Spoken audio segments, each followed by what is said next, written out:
आज की डिजिटल दुनिया में जहां हम सब एक कनेक्शन ढूंढते हैं, वहीं कुछ लोग इसी चाहत को, इसी इंसानी जरूरत को एक हथियार की तरह इस्तेमाल कर रहे हैं। बिल्कुल। आज हमारे पास जो सामग्री है वो स्टडी ग्लोज नाम के एक YouTube चैनल से है।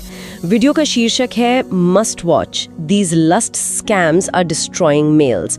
और ये हमें आज के दौर के कुछ बहुत ही अजीब और खतरनाक घोटालों की दुनिया में ले जाती है। आपने जो बात कही वो बहुत जरूरी है। ये सिर्फ कुछ अपराध की कहानियां नहीं है। नहीं, बिल्कुल नहीं। ये इस बात का संकेत है कि डिजिटल दुनिया में भरोसा कितना सस्ता और खतरनाक हो गया है। आज हम जिन 3 घोटालों की बात करेंगे वो ऊपरी तौर पर तो अलग अलग दिखते हैं, हाँ। पर दिलचस्प बात यह है कि ये तीनों 3 अलग अलग मनोवैज्ञानिक कमजोरियों पर काम करते हैं। पहला लालच पर, दूसरा डर पर और तीसरा सामाजिक शर्मिंदगी पर। अच्छा, ये एक टेक्स्ट बुक एग्जाम्पल है कि कैसे स्कैमर्स मानवीय भावनाओं का फायदा उठाते हैं। तो चलिए सबसे पहले स्कैम से शुरू करते हैं, जो आपने कहा कि लालच पर आधारित है। हाँ। इसका नाम ही सुनने में किसी मजाक जैसा लगता है, all India pregnant job scam. हाँ, नाम तो वाकई बहुत अजीब है।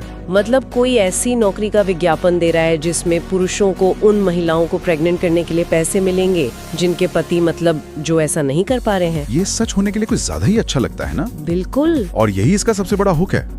यहाँ लालच दुगना है, पैसा भी और सेक्स भी। वीडियो बताता है कि ये रैकेट बिहार के नवादा जैसी एक छोटी जगह से चल रहा था। नवादा से? जी हाँ।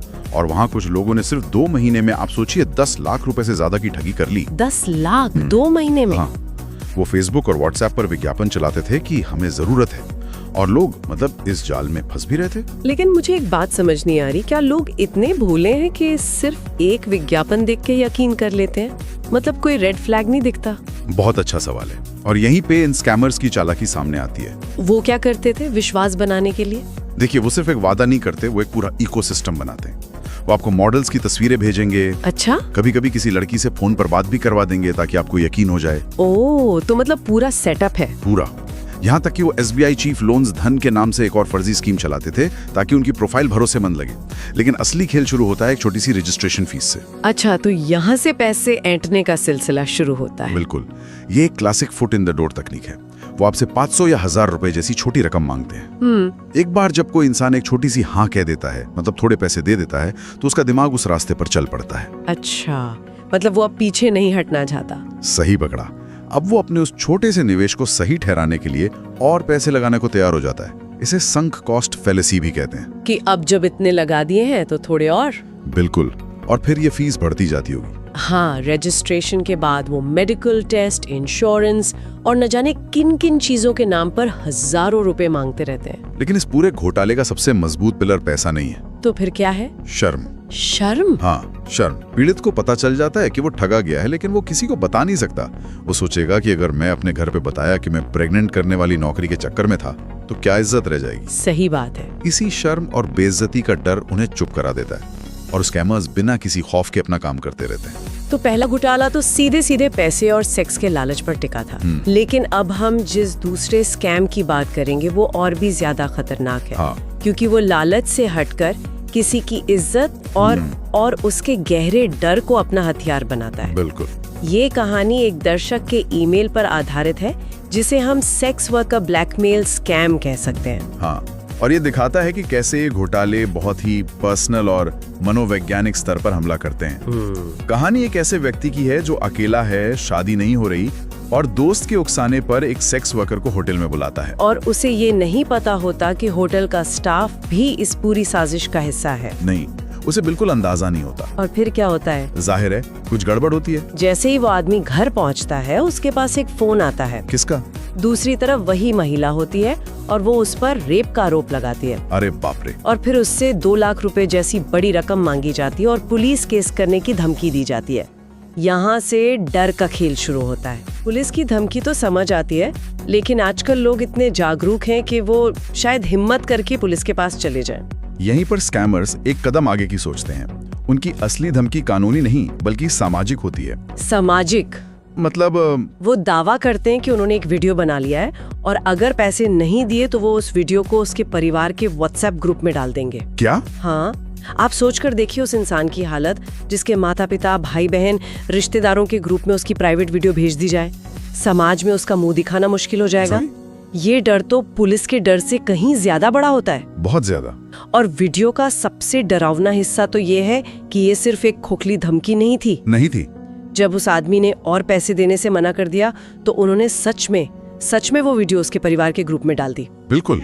और ये स्कैम को एक तरह से मनोवैज्ञानिक आतंकवाद के स्तर पर ले जाता है। सही शब्द है। ये सिर्फ पैसे लूटना नहीं है, ये किसी इंसान की इज्जत, उसके सामाजिक ताने बाने और उसके आत्मविश्वास को पूरी तरह से खत्म कर देना है। यहाँ पीड़ित को इस तरह तोड़ दिया जाता है कि वो शायद ही फिर कभी किसी पे भरोसा कर पाए। ये डर का सबसे क्रूर इस्तेमाल है।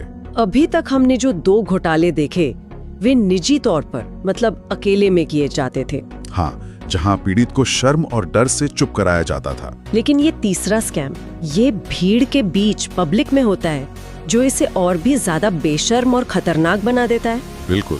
ये जुड़ा है आजकल बहुत आम हो चुके डेटिंग ऐप्स से। हाँ, ये है तीसरा पिलर, सामाजिक शर्मिंदगी या पब्लिक एम्बैरेसमेंट। कहानी टिंडर जैसी ऐप पर शुरू होती है। एक लड़के का मैच एक बहुत खूबसूरत लड़की से होता है। कुछ दिन की बातचीत के बाद वो उसे डेट पर बुलाती है और एक खास कैफे में ले जाती है। हाँ, और वो कैफे ही सारा जाल है ना? सही पकड़ा। ये कोई आम कैफे नहीं होता। क्या होता है वहाँ? कितना? 10,000 रुपए की एक चाय। मतलब ये तो सीधी सीधी लूट है। हाँ, लेकिन ये काम कैसे करता है? कोई बिल देने से मना नहीं करता? बिल्कुल करता होगा, लेकिन यहीं पर ये स्कैम बाकी दोनों से अलग हो जाता है। ऐसे? यहाँ शर्म या डर का इस्तेमाल नहीं होता, यहाँ सीधे सीधे शारीरिक धमकी का इस्तेमाल होता है। जैसे ही लड़का बिल देने से मना करता है, कैफे के लंबे चौड़े बाउंसर्स आकर उसे घेर लेते हैं। अच्छा। अब उसके पास कोई चारा नहीं बचता, या तो वो 25-30 हजार का बिल चुकाए या मार खाए। हाँ, ज्यादातर लोग अपनी इज्जत बचाने और इस झमेले से बचने के लिए पैसे दे देते हैं। तो ये एक तरह की संगठित वसूली है जिसे डेटिंग ऐप की आड़ में चलाया जा रहा है। एकदम। वीडियो में गोवा में होने वाले एक ऐसे ही घोटाले का भी जिक्र है। अच्छा? जिसे पता चलता है कि ये कोई 1-2 शहरों की घटना नहीं, बल्कि एक पूरी रणनीति है। ये दिखाता है कि कैसे लगाव और रोमांस की तलाश को एक बहुत ही भद्दे और हिंसक तरीके से लूटा जा रहा है। तो हमने इन 3 घोटालों को देखा, लालच, डर और सामाजिक शर्मिंदगी। लेकिन बड़ा सवाल ये है कि लोग, खासकर पुरुष, इन जालों में इतनी आसानी से फंस क्यों रहे हैं? वीडियो बनाने वाले का इस पर क्या कहना है? देखिए, वीडियो इसकी कुछ वजह बताता है। एक तो है भोलापन, जिसे वो मजाक में कहते हैं कि लौंडे बेचारे मासूम होते हैं। हाँ, ये लाइन मैंने भी सुनी कि कोई लड़की जरा सा ध्यान दे दे तो उसे अपनी गर्लफ्रेंड समझ लेते हैं। दूसरा है अकेलापन, जो आज के डिजिटल दुनिया की एक बहुत बड़ी सच्चाई है। और तीसरा है इंसान की प्राकृतिक शारीरिक इच्छाएं। जी, वीडियो में नेचर की वायरिंग जैसी किसी चीज का भी जिक्र है। इसका क्या मतलब है? हाँ, ये एक दिलचस्प कॉन्सेप्ट है। वीडियो में से नेचर की वायरिंग कहा गया है।